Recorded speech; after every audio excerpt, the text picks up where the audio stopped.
Welcome to Whispers of the Night. Tonight we journey to the ancient city of Cairo in the winter of 1934, where within the sacred walls of a Coptic convent, a renowned archaeologist is found dead in the cloister garden. Stay with me until the very end, for this mystery holds not one but two attempts at murder, and only the master detective can reveal which one succeeded. Your support means the world to me. If you enjoy these stories and the work I do here, please consider subscribing to the channel. You can also join our membership for ad-free videos and exclusive mysteries. Before we begin, tell us in the comments where you're listening from. I always feel joy reading your comments. Now, settle in with a hot cup of coffee. Stay curious, and let's get started. Chapter 1. The Ancient City Calls. The letter arrived on a Tuesday morning in February, delivered to my lodgings in Whitehaven Mansions with the precise handwriting I knew so well adorning the envelope. Even before I broke the seal, I recognized Poirot's characteristic script with its careful flourishes and mathematical precision. My dear Hastings, I write to you from the most fascinating of cities, where the ancient and the modern exist in perpetual dialogue. Cairo in winter has proved most beneficial to my constitution. The bronchitis that plagued me so severely in London has quite vanished in this golden warmth. But it is not merely the climate that has restored my spirits. A case of the most intriguing nature has presented itself, one that I believe will appeal greatly to your sense of adventure and your appreciation for the complexities of human nature. I find myself in need of your steady companionship and your invaluable observations. Pray, if your circumstances permit, take the first available passage to Cairo. I am residing at the Pond de Roses in the Coptic Quarter. Madam Habib, the proprietor, do bring your tropical clothing. The Egyptian sun, even in winter, demands respect. Within 48 hours, I found myself aboard the P&O steamer, bound for Alexandria. My hastily packed valise, containing little more than tropical clothing, and a growing curiosity about what manner of mystery had drawn my old friend to the ancient land of the pharaohs. Cairo in winter proved a revelation. The harsh sun of summer had given way to a golden warmth that seemed to embrace rather than assault, and the city hummed with an energy quite different from the languorous heat I had expected.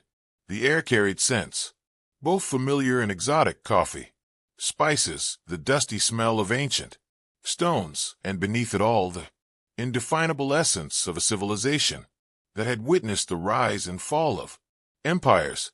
I discovered Poirot installed in a modest pension in the old Coptic Quarter, an establishment that bore the somewhat grandiose name of Pension de Rose. The building itself was a charming amalgamation of architectural influences: Mamluk stonework supporting Turkish balconies, all crowned with a decidedly European red-tiled roof.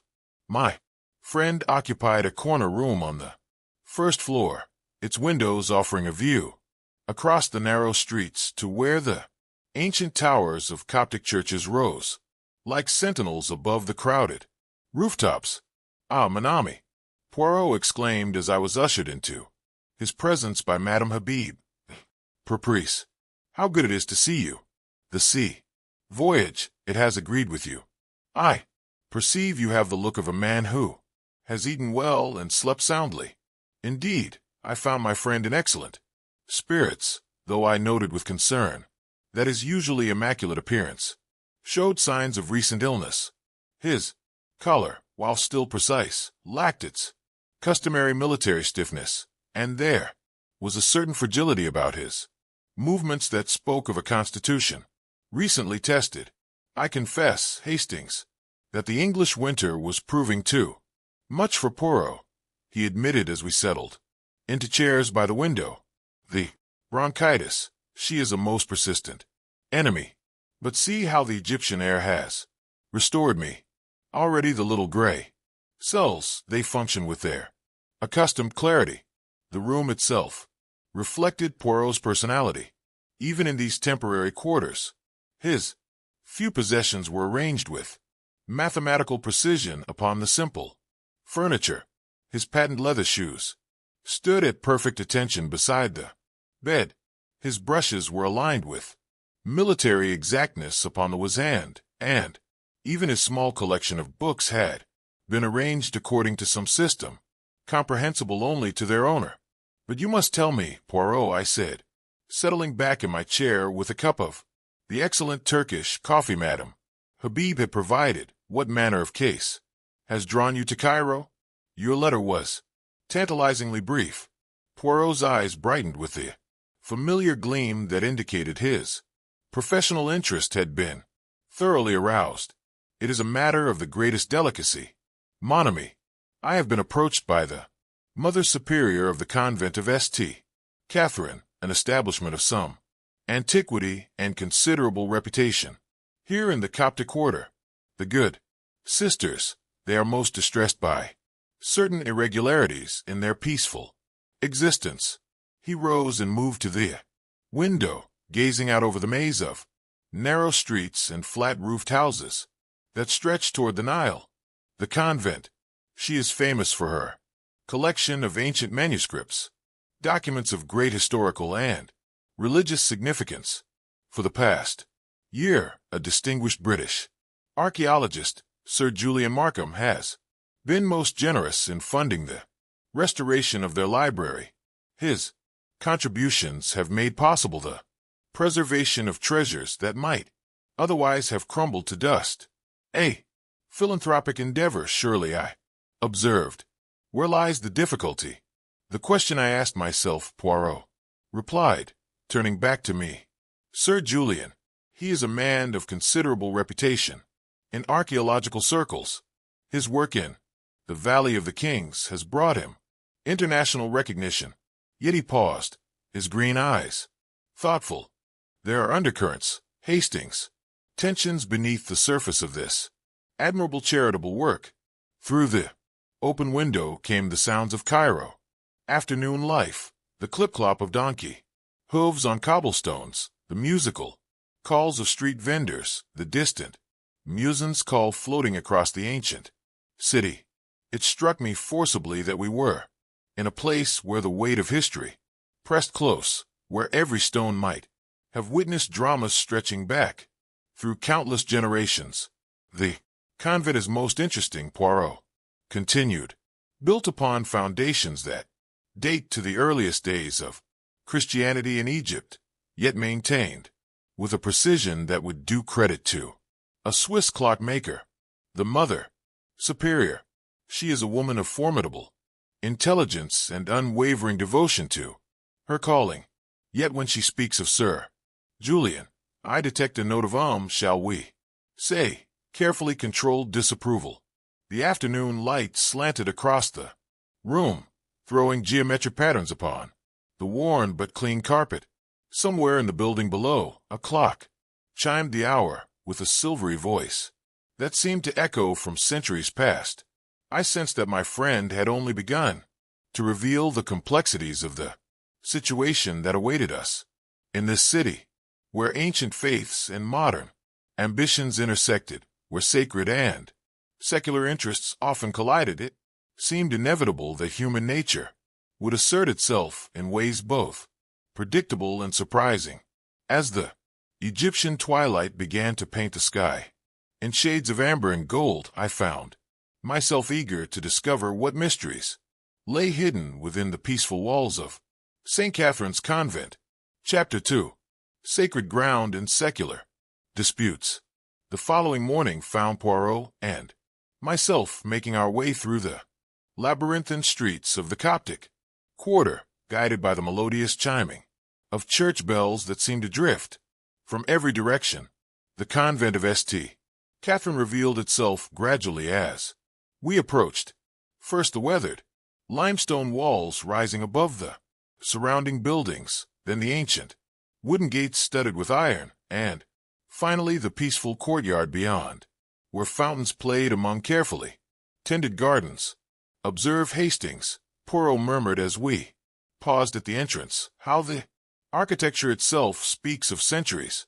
See there, the lower stones bear the marks of Zantine masons, while the upper courses show the influence of the Islamic period. Yet all has been harmonized into something uniquely Egyptian.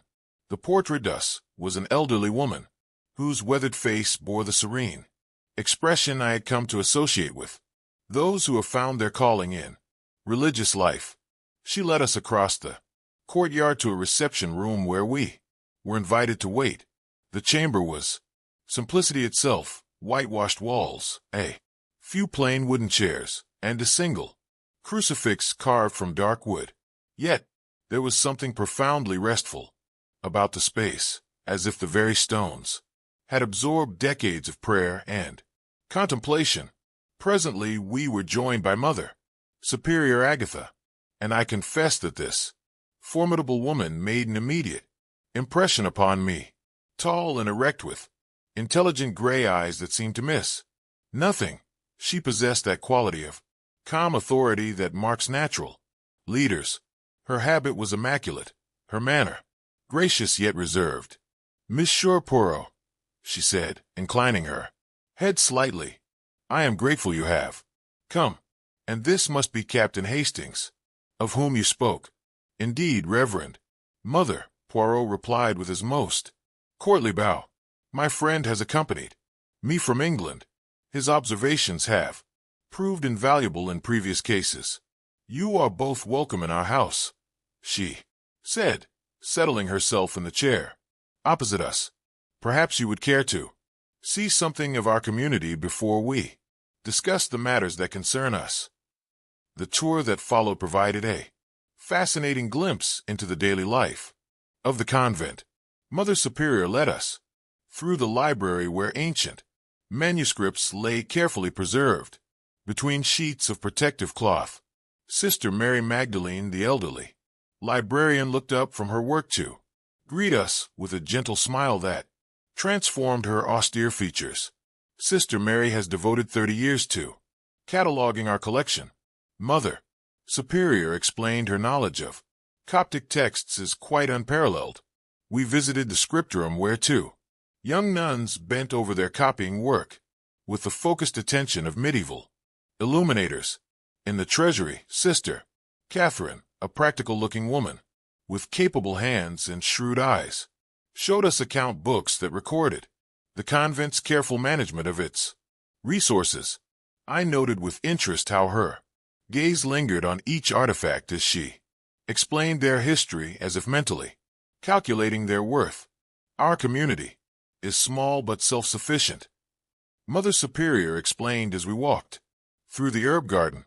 We take pride in maintaining traditions that have sustained Christian life in Egypt for over 15 centuries.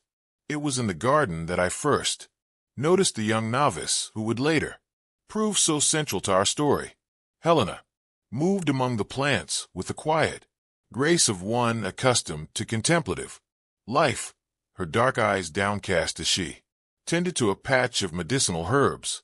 When Mother Superior called her over to be introduced, I observed that she possessed the kind of understated beauty that might easily be overlooked in more worldly surroundings: olive skin, delicate features, and an expression of such profound sadness that it stirred one's protective instincts immediately. Sister Helena joined us 6 months ago. Mother Superior said she has shown remarkable devotion to our way of life. The girl murmured something inaudible and curtsied before returning quickly to her work. I noticed that Poirot's sharp eyes followed her retreat with particular interest, and that she glanced back at us with an expression I could not quite interpret. Our peaceful tour was interrupted by the arrival of Sir Julian Markham himself. I heard his voice before I saw him, carrying baritone that seemed to fill every corner of the courtyard as he engaged in animated conversation with someone I could not yet see. That will be our benefactor, Mother Superior said, though I detected a subtle tightening around her eyes. Sir Julian has been most generous in his support of our library restoration. The man who approached us was everything I had expected from Poirot's description and more. Tall and distinguished with silver hair, and the kind of commanding presence that speaks of a lifetime accustomed to authority. Sir Julian Markham carried himself with the confidence of one whose word is rarely questioned. His clothing was expensive and well-tailored, yet bore the practical modifications of a man who spends considerable time in dusty excavations. "Mother Superior," he called out heartily, "I trust you have reconsidered my proposal about the eastern boundary." The preliminary surveys continued to show fascinating possibilities just beyond your wall. The change in Mother Superior's demeanor was subtle, but unmistakable. Her spine stiffened slightly, and when she spoke, her voice carried a coolness that had been absent moments before. "Sir Julian," she said, "we have visitors today. May I present Monsieur Hercule Poirot and Captain Hastings, who are interested in our manuscript collection." Sir Julian's attention shifted to us with the automatic courtesy of a man accustomed to social gatherings. "Delighted to meet you both. Fascinating place, this convent. Some of the documents here are absolutely priceless, though I must say modern preservation techniques could enhance their longevity considerably. The methods that have preserved these manuscripts for centuries seem quite adequate," Mother Superior replied, her tone carefully neutral. "Oh, certainly. Certainly," Sir Julian said with a dismissive wave of his hand. "But progress, you know, science advances. We cannot simply rely on tradition when innovation might serve better."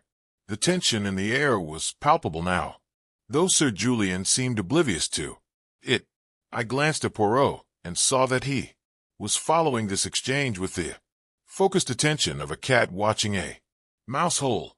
"Speaking of progress, Sir Julian continued, I do hope you will reconsider my request about the excavation permits. The area just beyond your eastern boundary shows remarkable archaeological promise. My ground-penetrating radar surveys suggest structures dating to the earliest period of Christian settlement. Think of the historical significance we might uncover, and think of what we might destroy in the process."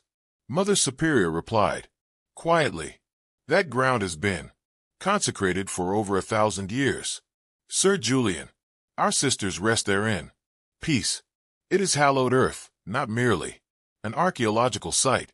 The archaeologist's jovial expression flickered momentarily. "My dear Mother Superior, I hardly think a few careful excavations would disturb the eternal rest of."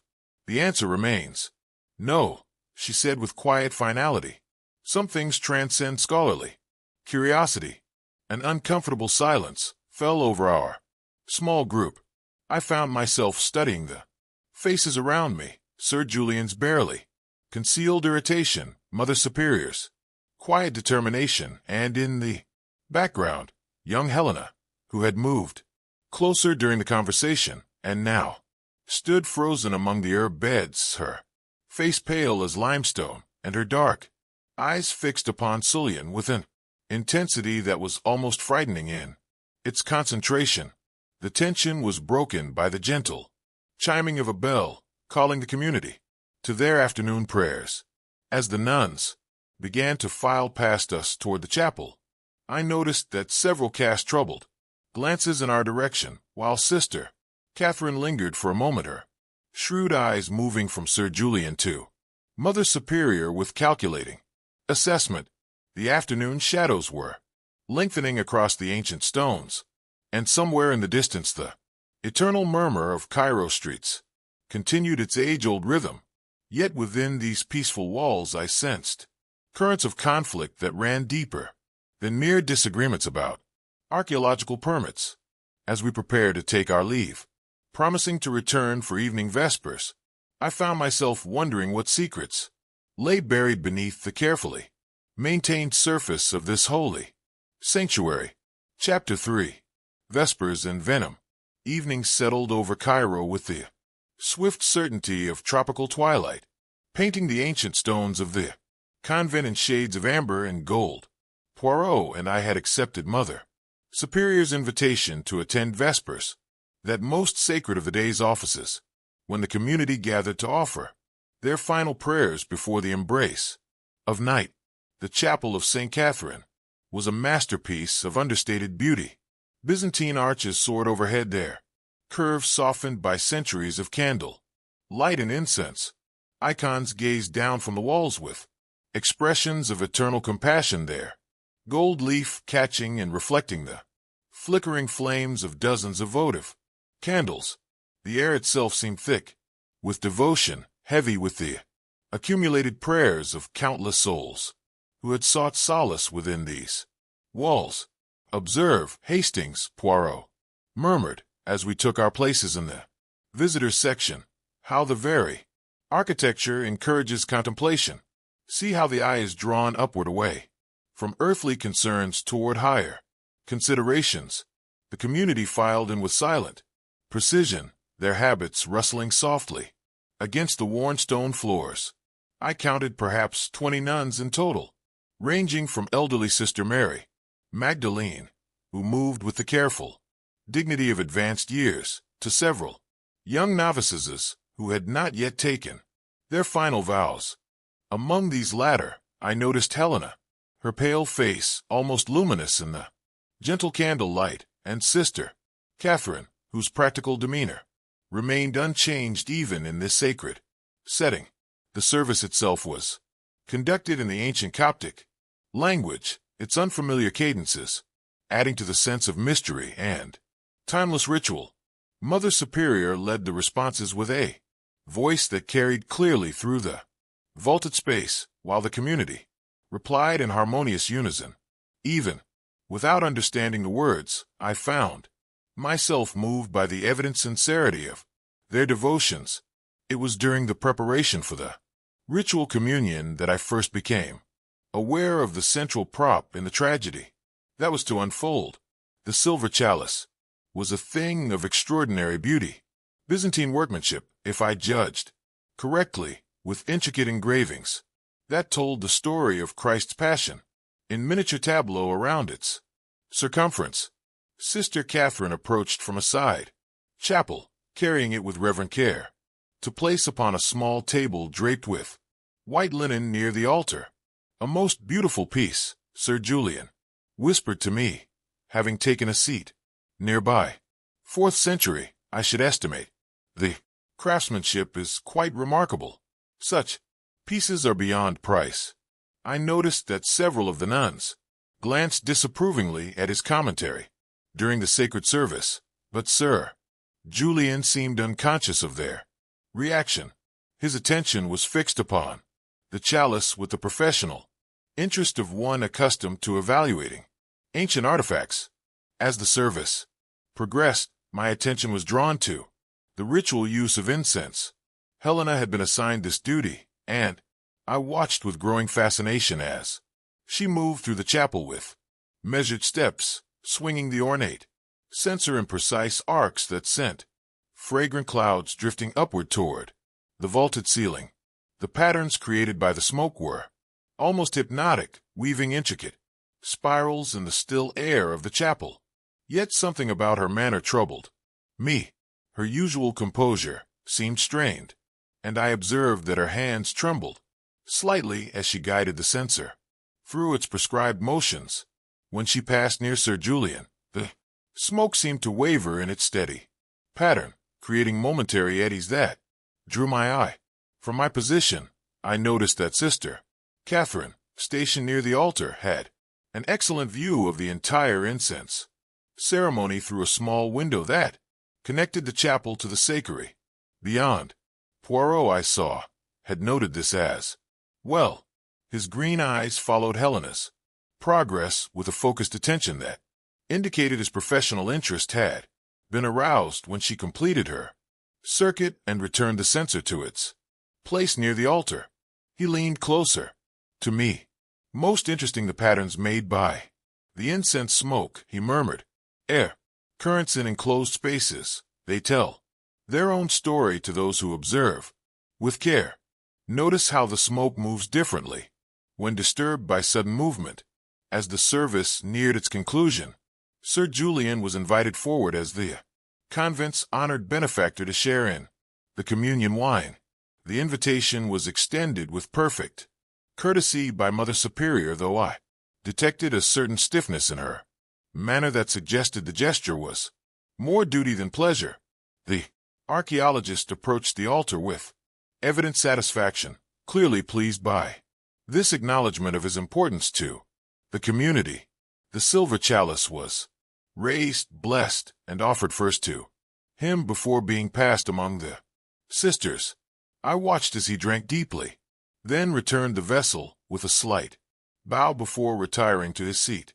The wine itself appeared to be of excellent quality, a deep red that caught the candlelight like liquid rubies.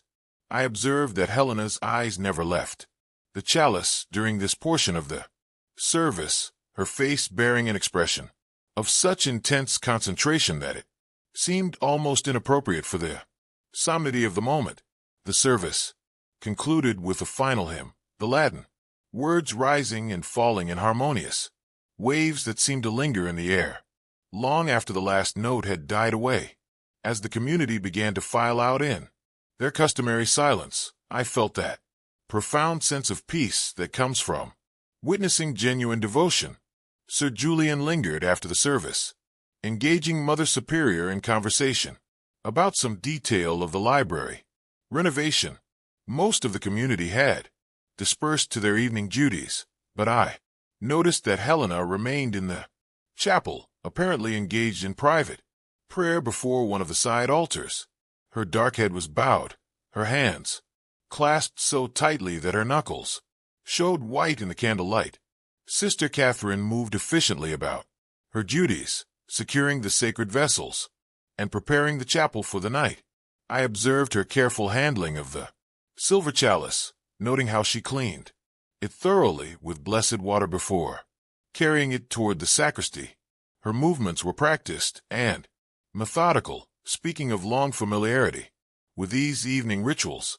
A most moving service, I remarked to Poirot as we prepared to take our leave. Indeed, mon ami, he replied thoughtfully, though I confess that my attention was drawn as much to the participants as to the ritual itself. Human nature, she reveals herself in the most unexpected moments, particularly when souls believe themselves unobserved. We bid farewell to Mother Superior and made our way back through the darkened streets to our pension. The evening air was soft and warm, filled with the distinctive sounds of Cairo after dark, distant music, the clip-clop of late donkey carts, the murmur of conversations from darkened doorways. Yet, as we walked, I found myself thinking of the scene we had just witnessed, particularly of Helena's trembling hands and the strange patterns traced by the incense smoke. Little did I realize that within the hour the peaceful sanctuary we had just left would be transformed into a scene of horror, and that the silver chalice, which had seemed so beautiful in the candlelight, would become forever associated with death and deception. Chapter 4. Death in the Garden. The urgent hammering upon our door came at precisely 11 o'clock, shattering the peaceful silence that had settled over the Pomme de Rose. I started from my chair where I had been reading by lamplight and saw Poirot emerge from his bedroom, his hair uncharacteristically disheveled, but his eyes immediately alert. "Monsieur," he muttered, reaching for his dressing gown. Such urgency at this hour can mean only one thing. The messenger proved to be a young Coptic priest, his robes hastily thrown over what appeared to be night clothes, his face pale with distress. His English was heavily accented but comprehensible. "Please, you must come quickly," gasped. "The convent, there has been a terrible tragedy. Mother Superior, she sends from Saipu with greatest urgency." We dressed with all possible speed and followed our guide through the narrow, moonlit streets. The contrast between the peaceful evening we had experienced earlier and This midnight summons was stark and unsettling. As we approached the convent, I could see lights blazing from windows that should have been dark at this hour, and the sound of agitated voices drifted over the ancient walls. The gate stood open itself, an unprecedented breach of the convent's strict routine. In the courtyard, several Egyptian policemen moved about with the somewhat aimless activity of men confronted by circumstances beyond their usual experience. Their leader, a thin, nervous individual, who introduced himself as Inspector Mahmoud, greeted us with obvious relief. "Msai Poirot, alhamdulillah, thank God. You're here. This is most terrible. Business most irregular. We have never before had such trouble in the religious quarter. What exactly has occurred?" Poirot inquired, his voice crisp despite the lateness of the hour. "Murder, man, sure. The English archaeologist, Sir Julian Markham. He's dead, poisoned, we believe, found in the cloister garden, perhaps an hour ago." Mother Superior approached us from the direction of the chapel, her usual composure maintained, despite the obvious strain of the circumstances. In the lamplight, her face appeared drawn and older than I had remembered from our afternoon visit. "Monsieur Poirot," she said simply, "am grateful you have come. This is a tragedy beyond our understanding. Tell me, Reverend Mother, exactly what has transpired." After Vespers, Sir Julian remained to discuss some details of the manuscript, cataloging with Sister Catherine and myself. We concluded our business around 10 o'clock, and I personally escorted him to the garden gate, as is our custom with evening visitors. He mentioned his intention to take a brief walk in our cloister garden before departing. He had often admired our beds and said the evening air helped clear his thoughts after the day's work. She paused, her hands clasped tightly before her. At 11 o'clock precisely, Sister Catherine went to secure the chapel. After completing her final duties, it was she who discovered the body. Inspector Mahmoud gestured toward the garden. "If you would examine the scene, Messiah, we have disturbed nothing as you requested in previous cases." The cloister garden presented a scene both beautiful and terrible.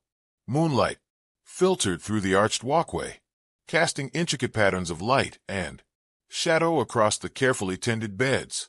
The fountain at the center continued its gentle murmur, seemingly oblivious to the tragedy that had unfolded nearby.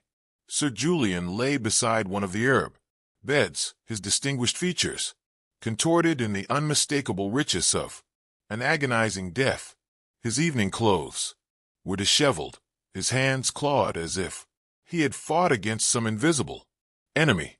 Beside him, glinting in the lamplight, lay the silver chalice we had seen blessed and used during Vespers, only hours before. "Most curious," Poirot murmured, kneeling beside the body with careful attention to avoid disturbing the scene. "Observe, Hastings, the position of the chalice. It has fallen at a precise angle, suggesting it was dropped from his hand. As he collapsed, I examined the vessel more closely. A small amount of dark liquid remained in its bottom, and even from a distance, I could detect an acrid smell that cut through the lingering sweetness of the evening's incense. The communion wine?" I asked. "So it would appear," Poirot replied. "Yet, notice how the staining patterns suggest it was not simply wine that our unfortunate Sir Julian consumed." Inspector Mahmoud shifted nervously. "The Mother Superior, she is naturally our first concern for questioning.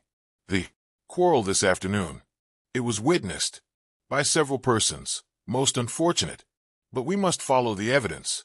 I saw Mother Superior stiffen at his words, though her expression remained controlled. "I understand your position, Inspector. I will submit to whatever questions you deem necessary. But first," Poirot interjected smoothly, "perhaps we might examine the scene more thoroughly. The secrets of a crime, they often lie in details that escape casual observation." What followed was a masterful demonstration of Poirot's method. He moved through the garden with the systematic precision of a surgeon, noting the placement of every stone, the direction of every footprint in the soft earth, the way the evening dew had settled on various surfaces. I watched him examine the fountain, the herb beds, even the ancient stonework of the cloister walls. "Most interesting," he murmured, crouching beside a patch of disturbed earth near where the body had been found. "See here, Hastings, the pattern of the soil disturbance, and here upon this stone, the faintest trace of some substance that does not belong." As he worked, I became aware of the community gathering in the shadows of the walkway. The nuns stood in silent clusters, their white habits ghostly in the moonlight. Most appeared genuinely shocked and grieved, but I noticed that Helena seemed on the verge of collapse. She swayed slightly as she stood, and when Inspector Mahmoud addressed a question to the group, she gave a small cry and crumpled to the stone floor in a dead faint. Two of her sisters immediately moved to assist her, and she was carried away to the infirmary. I observed that Pooh noted this incident with particular interest, his green eyes following the small procession until it disappeared from view. "The shock," Mother Superior explained quietly. "Sister Helena is sensitive by nature. Such violence in our peaceful sanctuary is difficult for any of us to comprehend, but particularly hard for one so young in religious life." "Indeed," Poirot agreed. "Yet tell me, Reverend Mother, during the Vesper service this evening, who was responsible for the incense ceremony?" "Sister Helena, as I believe you observed, it is one of the duties we assign to our novices as part of their spiritual development." Poirot nodded thoughtfully, and after the service concluded, the chalice that was used, how was it secured? Sister Catherine returned it to the sacristy, as is our usual practice. All our sacred vessels are carefully maintained and accounted for. Yet this same chalice was found with our unfortunate victim. Most curious, is it not? The implications of his questions sent a chill through the assembled community. I saw several of the nuns exchange troubled glances while Inspector Mahmoud made careful notes in his official book. Sister Catherine approached from the direction of the chapel, her practical demeanor intact, despite the circumstances. "Inspector," she said, "I have secured the chapel and checked all our sacred vessels. Everything else remains in its proper place, including access to the sacristy." Poirot inquired. "The door was locked after I completed my evening duties, and I retained the only key," she replied, producing it from beneath her scapula. "Though I confess, the discovery of Sir Julian's body has so disturbed me that I cannot recall every detail of my routine with perfect clarity. As the night wore on and the initial examination was completed, it became increasingly clear that we were dealing with a crime of considerable complexity. The peaceful sanctuary that had seemed so removed from the world's troubles had become the stage for a drama as old as human nature itself. The eternal conflict between justice and vengeance, faith and betrayal, mercy and retribution. In the growing light of dawn, the ancient stones seemed to whisper of secrets that would challenge even Poirot's remarkable powers of deduction. Chapter 5. Secrets Behind Sacred Walls. The following morning brought with it the harsh light of Egyptian sun and the equally harsh reality of police investigation within the sacred confines of St. Catherine's. Inspector Mahmoud had established a temporary headquarters in the convent's reception room, transforming the peaceful chamber into a bustling center of official inquiry that seemed to violate the very spirit of the place. Poirot and I arrived early, finding the inspector reviewing a collection of documents spread across the simple wooden table like pieces of an incomplete puzzle. His expression suggested a man confronting complexities far beyond his usual experience of straightforward Cairo crime. "Ah," mused Poirot, He greeted us with evident relief. Perhaps you can make sense of what we have discovered. This Sir Julian, he was not perhaps the simple benefactor he appeared to be. The papers before us told a fascinating story. Among Sir Julian's effects, the police had discovered correspondence that revealed the archaeologist's true character in unflattering detail. Letters from the British Embassy spoke of complaints from local workers about unpaid wages. Communications with various Cairo merchants revealed a pattern of disputed bills and broken promises. Most disturbingly, there were several letters from Egyptian families seeking information about daughters who had disappeared after entering Sir Julian's employ as domestic servants. A man of questionable character, would seem, Poirot observed, examining a particularly damning letter from a local imam. Tell me, Inspector, what have you learned of his domestic arrangements? Most irregular, Messiah. He maintained a house in the European quarter, but our inquiries suggest he spent considerable time in the native quarters of the city. There are stories of young women, promises made and broken, families left in poverty and shame. As we studied these revelations, Sister Mary Magdalene appeared at the doorway, her aged face bearing an expression of considerable distress. At Inspector Mahmoud's invitation, she entered and settled herself carefully in the chair opposite us. I find I cannot remain silent, she said, her voice barely above a whisper.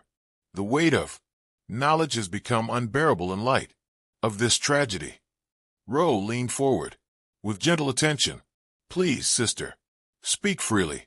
Truth, however painful, serves justice better than silence. The elderly nun's hands trembled slightly as she began her story. Several years ago, there was a young woman named Fatima who worked as a seamstress for several European families in Cairo. She was known to our community. Her mother had been one of our lay sisters before her marriage. Fatima was a girl of exceptional beauty and gentle nature, perhaps 19 years old. When she first encountered Sir Julian, she paused, gathering strength to continue. He was working then with Professor Whitfield on the excavations near Saqqara. Fatima had found employment in the professor's household, and it was there that Sir Julian pursued her with promises of marriage, of a life in England, of security for her and her impoverished family.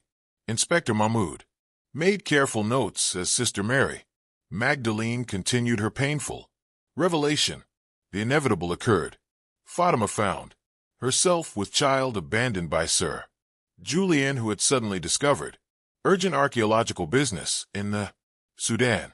Her family disowned her in their shame and anger. She came to us seeking sanctuary, but we could not accommodate her situation at that time. Our rules were more rigid than less compassionate. The story that unfolded was one of tragic consequence. Fatima had struggled alone in Cairo's poorest quarter, working when she could find employment, facing increasing poverty and social ostracism. She had given birth to a daughter, but both mother and child had lived in desperate circumstances, dependent on the charity of strangers and the occasional kindness of more fortunate women. Fatima died 3 years ago, Sister Mary Magdalene concluded, tears now flowing freely down her weathered cheeks. Consumption brought on by years of hardship and malnutrition. Her daughter, the child, simply vanished after the funeral. Some said she had found work in one of the European households. Others believed she had left Cairo entirely, perhaps seeking relatives in the countryside. Poirot's expression had grown increasingly grave during this recitation. This daughter, he asked quietly, what was her name? Helena. Sister Mary Magdalene whispered. Her name was Helena. The silence that followed this revelation was profound. Inspector Mahmoud looked up from his notes with dawning comprehension, while I felt the pieces of a terrible puzzle beginning to arrange themselves in my mind. When did Sister Helena join your community? Who inquired with careful precision. 6 months ago came the reply. She appeared at our gates one evening in November claiming to have been called to religious life. She had no family connections, no letters of recommendation from other religious houses. Yet something about her devotion seemed genuine. Mother Superior, in her compassion, accepted her as a postulant. We learned that Helena had adapted quickly to convent life, showing particular aptitude for the duties involving the sacred vessels and ceremonies. Her knowledge of ancient rituals seemed unusually sophisticated for one so young, and she had requested specifically to be trained in the handling of the precious manuscripts and artifacts that Sir Julian's donations had helped preserve. She asked many questions about our benefactors. Sister Mary Magdalene admitted reluctantly, particularly about Sir Julian and his archaeological work. She seemed fascinated by the stories of his discoveries, his reputation, his connections with the European community in Cairo. At the time, we thought it merely the natural curiosity of an intelligent young woman. But now the interview was interrupted by the arrival of Sister Catherine, who had been conducting her own investigation of the convent security arrangements. Her usually composed demeanor showed signs of considerable strain, and she carried with her a small bundle wrapped in white cloth. Inspector, she announced, I have discovered something that may be significant, hidden among Sister Helena's possessions in the novice dormitory. She unwrapped the bundle to reveal a small glass vial, empty, but bearing the faint residue of some unknown substance. More disturbing still was a collection of newspaper clippings, all relating to Sir Julian's archaeological work, his various honors and appointments, and his movements between Cairo, London, and various excavation sites. They had been carefully preserved and arranged in chronological order, suggesting a long-term interest that went far beyond casual curiosity. Where is Sister Helena now? Poirot asked, with increased urgency. Still in the infirmary, Sister Catherine replied. She has been deeply affected by last night's tragedy. The physician says she suffers from nervous exhaustion and shock. As we absorbed these new revelations, I found myself thinking of the young woman I had observed during Vespers, her trembling hands as she guided the incense, her pale face in the candle light, her peculiar reaction to Sir Julian's presence during our afternoon visit. What I had interpreted as religious devotion and natural sensitivity now took on far more sinister implications. Yet something in Poirot's manner suggested that he was not entirely satisfied with the direction of the investigation. While Inspector Mahmoud appeared ready to arrest Helena based on the evidence before us, my friend maintained the thoughtful reserve that I had learned to associate with his most complex cases. The morning concluded with arrangements being made for a formal interview with Helena once the physician declared her fit to respond to questions. As we prepared to leave the convent, I noticed Mother Superior standing in the cloister garden, gazing at the spot where Sir Julian had met his end. Her expression combined grief, bewilderment, and perhaps something else, a quality I could not quite identify, but which seemed to speak of knowledge withheld rather than innocence betrayed. Chapter 6. The Pattern of Deception. The afternoon sun cast long shadows across the cloister garden as Poirot conducted what he termed his practical experiments. Inspector Mahmoud watched with barely concealed skepticism as my friend arranged and rearranged various objects upon the stone bench where Sir Julian had presumably sat before his final agonizing moments. You must understand, Hastings, Poirot explained as he carefully positioned a pewter cup at different angles, that the mechanics of this crime are as important as the motive. A poisoner must not only possess the means and opportunity, but must also understand precisely how to deliver death without detection. He had procured from the convent kitchen a simple vessel similar in size to the silver chalice, and filled it with harmless red wine. Now he demonstrated various scenarios showing how the cup might have been tampered with when poison could have been introduced, and how the victim's movements might have been predicted. Consider the timing. Monemy. Sir Julian partakes of the communion wine during Vespers at 8 o'clock. Yet he shows no immediate symptoms. He conducts business with Mother Superior and Sister Catherine for nearly 2 hours after the service. Only when he ventures into the garden alone does death finally claim him, suggesting a delayed action poison. I ventured. Percival. Yet such substances are not easily obtained, especially by one living within convent walls. This suggests either considerable planning or access to specialized knowledge. Inspector Mahmoud shifted impatiently. With respect, Poirot, we have discovered the vial among the novices' possessions, combined with her obvious connection to the victim. Surely the case is clear enough. Clear, perhaps, but not necessarily accurate, Poirot replied mildly. Observe, if you please, the exact position where the chalice was discovered. He guided us to the precise spot marked now only by a few crushed herbs and the inevitable disturbance left by the police investigation. Kneeling beside the herb bed, he indicated several details that had escaped my earlier notice. See here the pattern of the spilled wine. Note how it has splashed against this particular plant. And here the impression left by Sir Julian's body as he fell. Most instructive, but perhaps not in the way we initially supposed it. What followed was a masterful demonstration of Poirot's methods. Using his put cup and harmless wine, he recreated various scenarios for the final moments of Sir Julian's life. Sometimes the cup fell cleanly. Other times it rolled beneath the nearby bench. The patterns of spillage varied considerably depending upon the exact circumstances of the victim's collapse. The poison she worked swiftly once activated, Poirot mused. Yet our victim had time to set down the chalice with some care before succumbing. This suggests either great self-control or that he initially believed himself to be suffering from some minor ailment rather than mortal danger.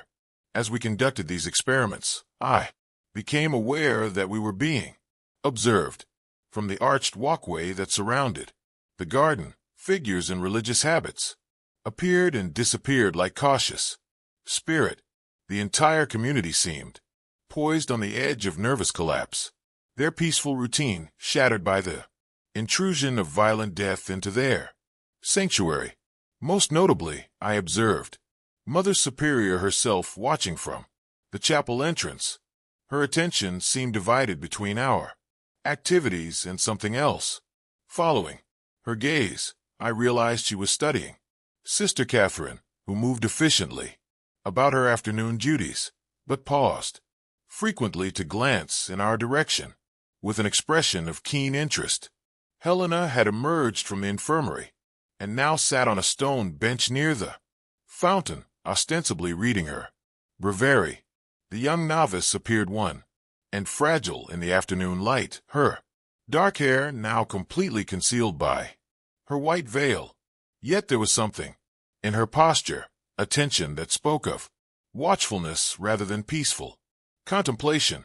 Tell me, Inspector, was said suddenly, what did your medical examiner determine about the exact nature of the poison used?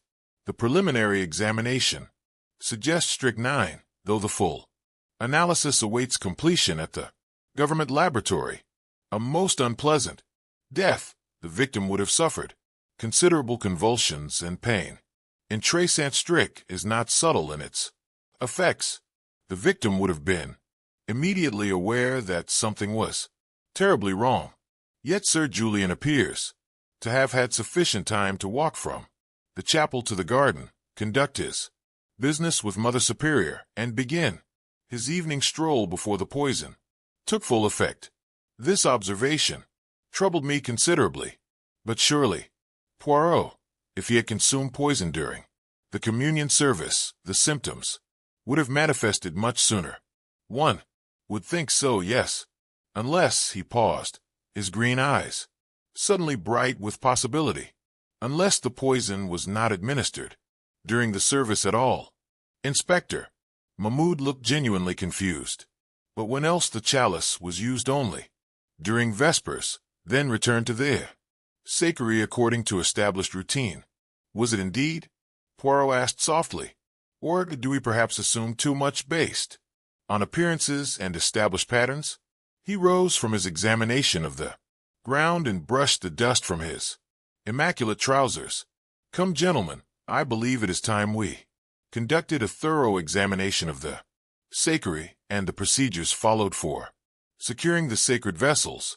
What we discovered in the small chamber behind the chapel altar proved most illuminating.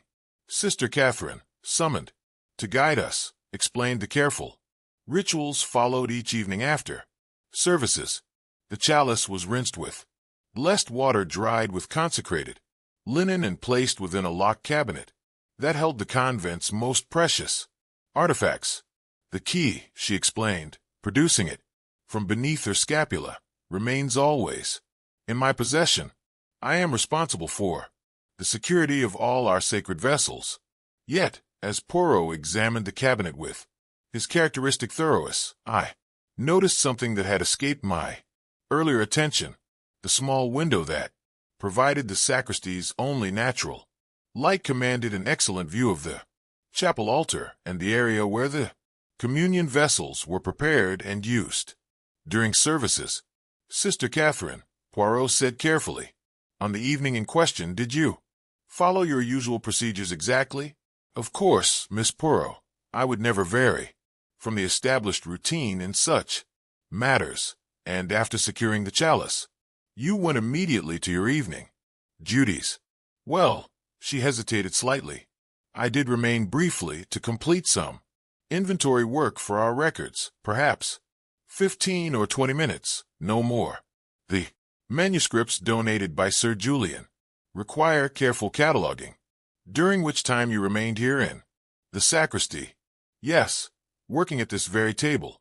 The window provides adequate light for such tasks, even in the evening hours. Poirot nodded thoughtfully, but I detected something in his expression that suggested new avenues of inquiry opening before him. As we prepared to leave the sacristy, he paused to examine the view from the window more carefully, noting the precise angles and sight lines it provided. Our afternoon's investigations concluded with Poirot requesting permission to interview Helena, though Inspector Mahmoud insisted on being present during any such conversation. As arrangements were made for this crucial encounter, I found myself studying the young novice from a distance, trying to reconcile the image of a grief-stricken religious postulant with that of a calculating murderer, seeking revenge for her mother's abandonment and disgrace. The shadows were lengthening across the ancient stones, and somewhere in the distance, the eternal rhythm of Cairo's evening prayers began to drift across the city. Within these peaceful walls, however, the search for truth continued, guided by Poirot's relentless logic and his profound understanding of the human heart's capacity for both love and hatred, forgiveness and vengeance. Chapter 7. The Weight of Truth. The interview with Helena took place in the convent's small parlor. As the evening shadows lengthened across the ancient stones, she entered quietly, her movements careful and measured, accompanied by Mother Superior, who had insisted upon being present during the questioning. The young woman's appearance struck me forcibly. She seemed smaller somehow, as if the weight of suspicion had physically diminished her presence within the room. Please, Sister Helena, Inspector Mahmoud began with uncharacteristic gentleness. We understand this is difficult for you, but we must ask certain questions about the events of yesterday evening. She nodded silently, her dark eyes fixed upon her clasped hands. When she spoke, her voice was barely audible above the distant sound of evening prayers beginning in the chapel. I will answer as best I can. Inspector, though I confess the events seem like a terrible dream from which I cannot awaken. Pooh, who had been studying her with his characteristic intensity, leaned forward slightly. Sister Helena, how long had you known of Sir Julian's identity before his death? The question struck like a physical blow. Helena's composure cracked visibly, her hands trembling as she raised them to cover her face. For several long moments, the only sound was her labored breathing as she struggled to regain control. I don't understand what you mean, she whispered finally. I think perhaps you do, Poirot said gently. Your mother was Fatima, was she not? The seamstress who worked for European families, the woman who bore Sir Julian's child and was abandoned to face disgrace and poverty. Alone. Mother Superior drew in a sharp breath, her eyes wide with sudden understanding. Dear God, she murmured. Helena, is this true? The young woman's defenses crumbled entirely. Tears flowed freely now as she nodded, her voice breaking as she began to speak. She died in my arms, Mother Superior, in a squalid room with barely enough food to sustain us both. Her last words were about forgiveness, about how hatred would only poison my own soul. But I couldn't let it go. The story that emerged was one of calculated patience and long-nurtured vengeance. Helena had spent months learning about the convent and its routines before presenting herself as a postulant seeking sanctuary. Her knowledge of religious practices, which had so impressed the community, had been carefully acquired through observation and study. I knew he was a benefactor here, she continued, her voice gaining strength as the terrible burden of secrecy was lifted. I thought if I could get close to him, find the right moment, I could make him pay for what he had done to her. Inspector Mahmoud made careful notes, though I observed that Poirot seemed more interested in the psychological aspects of her confession than in the mere mechanics of guilt. His next question surprised me considerably. Yet something troubles me about your account, Sister Helena. The poison strychnine is not easily obtained, particularly by one living within convent walls. Where did you acquire such a substance? Helena looked genuinely puzzled by the question. I don't know what you mean. I never obtained any poison. The vial found among your possessions. What did it contain? Powdered glass, she whispered, from a broken lamp chimney in the servants' quarters where my mother died. I kept it as a reminder of what he had done to us. I thought if I could introduce it into his drink during communion, it might cause him pain, make him suffer as she had suffered. Poirot's eyebrows rose slightly. Powdered glass. But Sister Helena, Sir Julian died of strychnine poisoning, not from glass fragments. The symptoms are quite different, and the medical examination was quite conclusive on this point. A profound silence fell over the room. Helena stared at Poirot with growing confusion, while Inspector Mahmoud looked up from his notes with obvious perplexity. Mother Superior's face had gone very pale, and I noticed her hands gripping the arms of her chair with considerable force. But that's impossible, Helena said. Finally, I prepared the powder so carefully, I waited for the right moment during the incense ceremony to approach the chalice when no one was looking. Ah, Poirot said softly. The incense ceremony. Yes, I observed your movements quite carefully during Vespers. Most interesting, the patterns made by the smoke as it swirled around you. Tell me, at what precise moment did you add your powdered glass to the chalice? Helena's brow furrowed as she recalled the events. Just after I had completed the circuit of the chapel with the censer, I paused near the altar ostensibly to offer private prayer and used that moment to lean over the chalice. But the incense, the smoke, was behaving strangely. Instead of concealing my actions as I Had hoped. It seemed to draw attention to what I was doing. Indeed it did. Poirot agreed. Air currents in enclosed spaces follow predictable patterns, and your movements disturb those patterns in ways that observant eyes might notice. But here we encounter our central problem, Sister Helena. If you added only powdered glass to the chalice, how did Sir Julian come to die? Of strychnine poisoning? The implications of this question seemed to dawn on everyone simultaneously. Helena's attempted murder had failed before it had even properly begun. The powdered glass would have been immediately detectable in the wine and could not have caused the symptoms that had killed Sir Julian. Someone else had administered the strychnine that actually ended the archaeologist's life. But if Sister Helena is not the murderer, Inspector Mammoth said slowly, then who? He let the question hang unfinished in the air, but I saw his eyes drift uncertainly around the room, as if seeing potential suspects in every shadow. The revelation that there had been two separate attempts on Sir Julian's life, one unsuccessful, one devastatingly effective, opened new and disturbing possibilities. Poirot rose from his chair and moved to the small window that looked out over the cloister garden. The scene was peaceful now, bathed in the soft light of evening, giving no hint of the violence that had so recently disturbed its tranquility. We have here a most unusual situation, he said thoughtfully. A planned murder that was not carried out, and an actual murder that was accomplished by different means entirely. Two separate acts of malice, directed at the same victim, yet only one proved lethal. The weight of this realization settled over the room like a suffocating blanket. Helena sat stunned and confused, her own confession having cleared her of the actual crime while revealing her guilty intentions.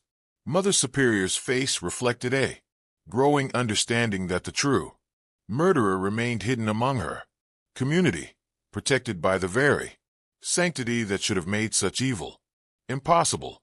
Inspector Mahmoud closed his notebook with obvious frustration, realizing that his case had just become infinitely more complex. Somewhere within the peaceful walls of St. Catherine's Convent, beneath the facade of Christian charity and devotion, lurked a killer whose identity remained as hidden as the ancient secrets buried in the surrounding desert sands. Chapter 8. Justice and Absolution. The following morning brought with it the crisp clarity that often follows a night of revelation. Though the atmosphere within St. Catherine's Convent remained heavy with unresolved tension, Poirot had requested that all members of the community gather in the main hall, a rare occurrence that spoke to the gravity of the situation we faced. The hall itself was a magnificent chamber, its vast ceiling supported by columns that had witnessed centuries of monastic life. Morning light streamed through tall windows, casting geometric patterns across the worn stone floors, where generations of nuns had walked in contemplation and prayer. Today, however, the sacred space served a more worldly purpose as Poirot prepared to unveil the truth behind Sir Julian's death. Inspector Mahmoud had positioned himself near the entrance, his hand resting nervously on his notebook as if documentation alone might provide some protection against the complexities that had emerged. Mother Superior sat with quiet dignity in the front row, flanked by her senior sisters, while the younger nuns and novices occupied benches behind them. Helena, pale but composed, sat slightly apart, no longer quite a member of the community, yet not yet formally accused of any crime. Madam, Poirot began, his voice carrying clearly through the vaulted space, we gather this morning to address a tragedy that has shaken the very foundations of your peaceful sanctuary. The death of Sir Julian Markham was not a simple crime of passion, nor was it the straightforward act of revenge that it initially appeared to be. He moved to the center of the hall, his compact figure commanding attention through sheer force of personality. We have learned that Sister Helena, driven by justified anger over her mother's abandonment and death, did indeed attempt to harm Sir Julian. Her method was primitive, but born of desperation. Powdered glass added to the communion wine during the Vespers service. A collective intake of breath rippled through the assembled nuns. Several crossed themselves automatically, their faces reflecting horror at this violation of their most sacred ritual. Yet, as we discovered yesterday, Sister Helena's attempt failed before it could succeed. Powdered glass and wine would have been immediately detectable, and moreover the symptoms of such poisoning are entirely different from those that actually claimed Sir Julian's life. Strychnine, not glass fragments, was the actual cause of death. Poirot paused, allowing this information to settle before continuing. This presents us with a remarkable situation: two separate attempts on the same life, one unsuccessful and one devastatingly effective. The question that remained was who administered the strychnine that actually killed Sir Julian. Inspector Mahmoud cleared his throat nervously. Miss Poirot, surely the evidence still points to the Mother Superior, the public quarrel, the authority within the convent. Ah, but you see, Inspector, that is precisely where our reasoning has been flawed. Poirot replied with a gentle shake of his head. We have assumed that the poison was administered during the communion service, when in fact the timing of Sir Julian's death suggests something quite different. He moved toward the group of senior nuns, his keen eyes studying each face. In turn, consider the sequence of events. Sir Julian partakes of communion at approximately 8 o'clock. He conducts business with Mother Superior and Sister Catherine until nearly 10 o'clock, showing no symptoms of distress. Only when he ventures alone into the garden does the poison take effect. This timing is inconsistent with strychnine administered during Vespers. The logic was irrefutable, yet it raised the crucial question of when and how the deadly poison had been administered. Sister Catherine shifted uncomfortably in her seat, and I noticed that her usually steady hands were trembling slightly. The answer lies in understanding the true nature of our murderers' opportunity. Poirot continued. Sister Catherine, as the treasurer responsible for the convent's valuable artifacts, had legitimate access to materials that others did not. More significantly, she had observed Sister Helena's clumsy attempt through the sacristy window, an observation that provided her with perfect cover for her own, far more sophisticated plan. Now his attention focused directly on Sister Catherine, whose composure was rapidly crumbling under his steady gaze. You saw everything, did you not, Sister Catherine? From your position in the sacristy, completing your evening inventory, you witnessed Helena's tampering with the chalice. Rather than raise an alarm, you recognized an opportunity. The treasurer's face had gone ashen, but she maintained her silence with the stubbornness of desperation. Poirot continued inexorably. Your plan was elegant in its simplicity. After completing the evening business meeting with Sir Julian and Mother Superior, you excused yourself to secure the chapel, a routine duty that no one would question. But instead of immediately returning to your quarters, you retrieved a special item from the treasury, a second silver chalice, identical to the first, part of a matching set donated to the convent decades ago. Sister Catherine's eyes widened at this revelation, and several nuns turned to look at her with growing alarm.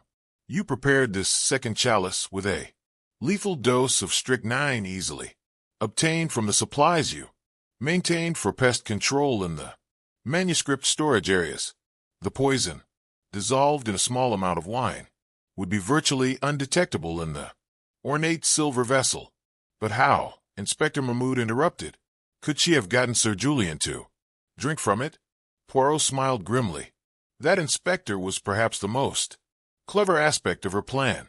Sir Julian had expressed particular admiration for the convent's Byzantine artifacts during his many visits.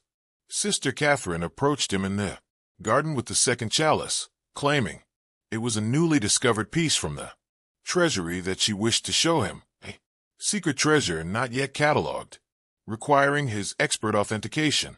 The pieces fell into place with devastating precision. Sir Julian's scholarly vanity and his weakness for valuable antiquities made him the perfect victim for such an approach. Who could resist examining a potentially priceless artifact, especially when offered a taste of wine from such an ancient vessel to test its provenance? Sister Catherine finally broke her silence, her voice barely audible above the morning breeze that stirred through the hall. He destroyed so many lives, she whispered. Not just Fatima, but others, my own niece among them. She took service in his house 12 years ago, an innocent girl from Upper Egypt. When she became inconvenient to him, he dismissed her without references. Pregnant and disgraced, she died in childbirth alone and abandoned just as Fatima did. The confession continued in a rush of long-suppressed grief and anger. I came to this convent seeking peace after my family's tragedy. But when he arrived as our benefactor, accepting our gratitude and praise while I knew what he truly was, I could not bear it. When I saw Helena's pathetic attempt during the incense ceremony, I realized Providence had given me both the perfect opportunity and the perfect cover for justice. Yet justice was not yours to dispense, Mother Superior said quietly, her voice heavy with sorrow and disappointment. The living must answer for the dead. Sister Catherine replied with fierce conviction. God's justice works through mortal hands. When earthly courts failed to act, the denouement concluded with Sister Catherine's formal arrest, though Inspector Mahmoud seemed almost reluctant to disturb the profound sadness that had settled over the community.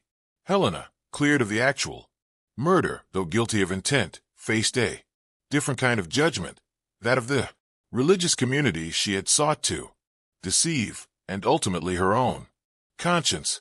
As we prepared to leave the convent, I reflected on the complex web of human emotion and divine justice that had played out within these ancient walls. Two women, both driven by legitimate grievances against the same callous man, had each sought their own form of retribution. One had failed through inexperience and inadequate means. The other had succeeded through calculation and superior access to deadly resources.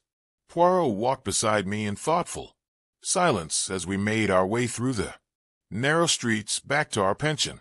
The morning sun painted the ancient stones in shades of gold and amber, and somewhere in the distance the bells of Cairo's many churches began their call to prayer. In this city where civilizations had risen and fallen for millennia, one more small tragedy had been resolved, though its moral complexities would linger long in memory. The silver chalices of St. Catherine's convent would be purified and returned to their sacred purpose, but the stain of their misuse would remain as a reminder that even within the most hallowed spaces, human nature retains its capacity for both profound evil and desperate justice. The case was closed, yet its lessons about the price of abandonment, the weight of responsibility, and the dangerous allure of personal vengeance would echo through the corridors of that ancient sanctuary for years to come. Thank you for joining me for a killing in Cairo. Did you suspect, Sister Catherine, before Poirot revealed the truth about the two chalices, or were you convinced Helena was our murderer? Tell us in the comments. If you enjoyed this mystery from the ancient streets of Cairo, please like the video and consider subscribing to the channel. Keep those little gray cells working. And remember, in the world of Poirot, things are rarely as simple as they first appear. Until next time, this is Davis signing off from Whispers of the Night.